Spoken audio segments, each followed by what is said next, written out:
So কালকে সৌমিক অধিকারী কিন্তু jail থেকে ছাড়া পেয়েছে। তার এগেনস্টে যে রেপ কেস চলছিল এই বিষয়ে দুটো তিনটে মন্তব্য করার আছে। ফার্স্ট পয়েন্ট, যে সৌমিক অধিকারী ছাড়া পেয়েছে তাকে কিন্তু ডিসচার্জ করা হয়নি এখনো কেস থেকে।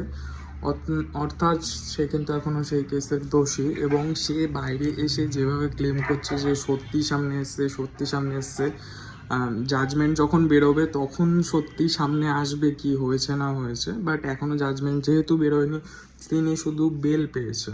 কোনো কেসে বেল পাওয়া অ্যান্ড ডিসচার্জ পাওয়ার মধ্যে আকাশ পাতাল পার্থক্য আছে। তো সৌমিক অধিকারী যেভাবে ক্লেম করছে, আমি ক্লেমের ভিডিও ক্লিপসগুলো শেয়ার করব, এগুলো উচিত না। মানে সে সত্যি, হ্যাঁ এবার সে বলতেই পারে, কিন্তু অরিজিনালি কি হয়েছে না হয়েছে সেটা আমরা জানি না। সেটা একমাত্র যখন জাজমেন্ট বেরোবে তখনই বোঝা যাবে।